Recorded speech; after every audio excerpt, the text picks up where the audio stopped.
Un saludo, soy Paula Marcela Hernández, profesora e investigadora en el área de desarrollo sostenible del Departamento de Ingeniería de Procesos en la Universidad EAFIT de Medellín. Les doy un cálido saludo a esta cápsula en la que buscamos conocer cuáles son las medidas que están proponiendo e implementando los gobiernos en América Latina para lograr la neutralidad de carbono.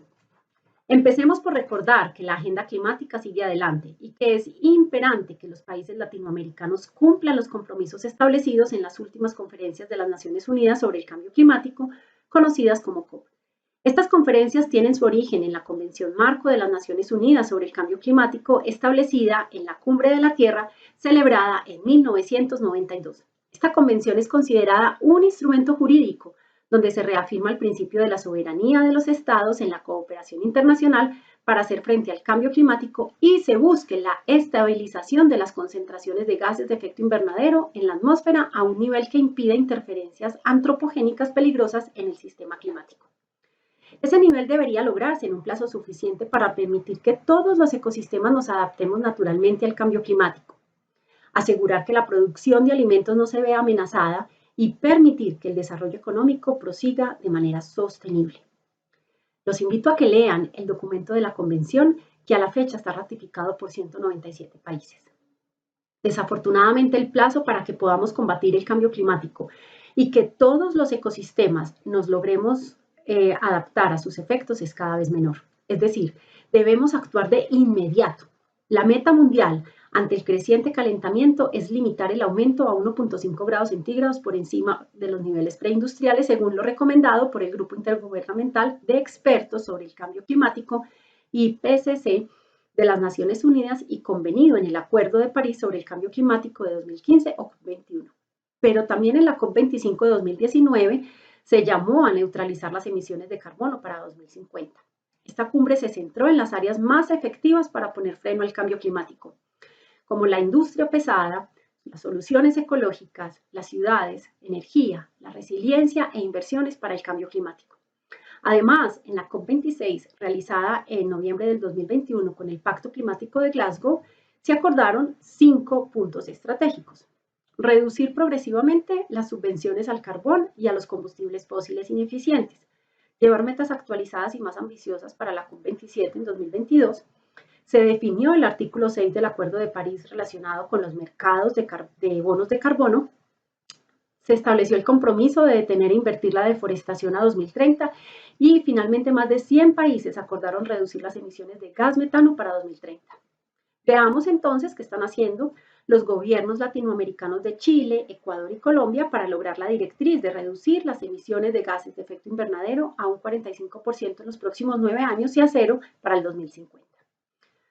Lo primero es saber que los 3 países se unieron al Acuerdo de París y por ende presentaron su contribución nacionalmente determinada, NDC.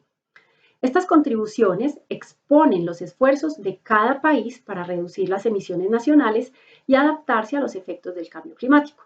El Acuerdo de París, en su artículo 4, en el párrafo 2, indica que se requiere que cada parte prepare, comunique y mantenga las sucesivas contribuciones determinadas a nivel nacional que se proponga lograr, pero además que las mantenga actualizadas cada 5 años. La presentación de la contribución nacionalmente determinada se contempla desde elementos de mitigación, adaptación y los medios de implementación. También aborda la meta desde 2 escenarios, el incondicional y el condicional. El incondicional se refiere a las medidas y acciones que el país puede implementar en función de sus propios recursos y dentro de sus propias capacidades.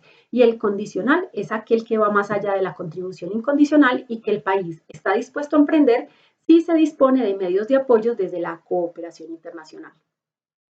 Pongámonos en contexto y veamos las metas que se propusieron los países que estamos considerando en esta cápsula. En la actualización de 2020, Chile cambió su meta de mitigación, modificando el indicador de intensidad de emisiones condicional e incondicional por un indicador absoluto incondicional, con una meta a alcanzar de 95 megatoneladas de CO2 equivalentes al 2030. Esta meta corresponde a una reducción del 30% de las emisiones respecto a la proyección de emisiones en 2030 que tenían. También se propuso llegar al carbono neutralidad en 2050, para lo cual se ha establecido el proyecto de ley marco de cambio climático. Ecuador en 2019 se comprometió a un potencial de reducción de emisiones de gases de efecto invernadero estimado que corresponde a un 9% en comparación al escenario tendencial para el 2025. Asimismo, se propuso de manera condicionada un potencial de reducción de emisiones del 20.9% sujeto al apoyo de la cooperación internacional. Por su parte, la República de Colombia, en su actualización de 2020, alineó las metas con los objetivos de desarrollo sostenible y se planteó emitir como máximo 169.44 megatoneladas de CO2 equivalente en 2030. Esta nueva meta, mucho más exigente, equivale a una reducción del 51% de las emisiones respecto a la nueva proyección de emisiones en 2030. Y para la neutralidad de carbono, Colombia deberá emitir por debajo de las 50 megatoneladas de CO2 equivalente. Los gobiernos de Chile y Colombia, en la actualización de la contribución determinada, se comprometieron con la reducción de las emisiones de carbono negro en 25 y 40% respectivamente. Este compromiso es muy importante, ya que el carbono negro pertenece a los contaminantes climáticos de vida corta y es parte significativa del material particulado PM2.5 medido en las ciudades. Las principales fuentes de este carbono en nuestros países latinoamericanos provienen del consumo de diésel para transporte terrestre, del uso de leña para calefacción y cocina doméstica, y del uso de biomasa como energético en el sector industrial. La tarea es retadora.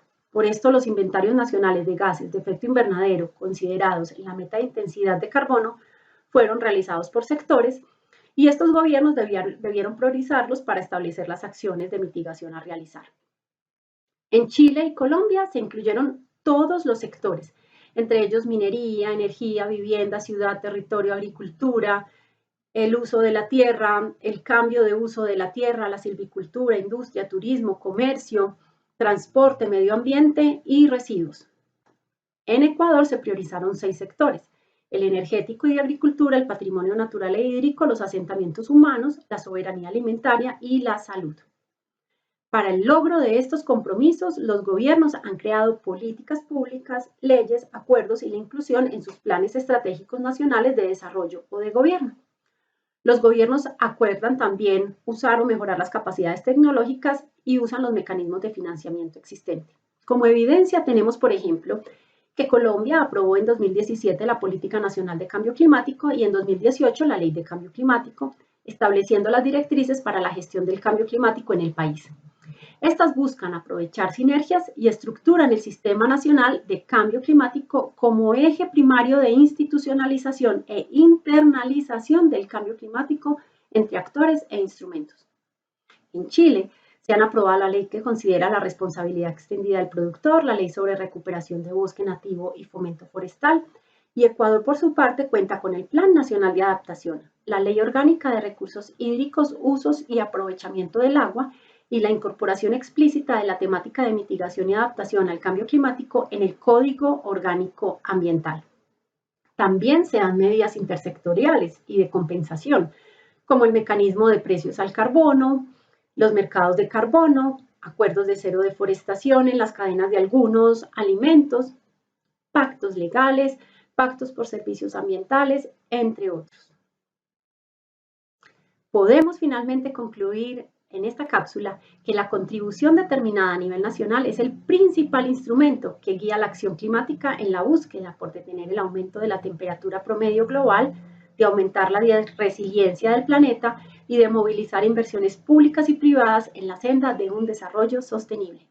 En ellos están plasmadas las medidas que cada gobierno está realizando para mitigar la acción de los gases de efecto invernadero y llegar a la neutralidad de carbono.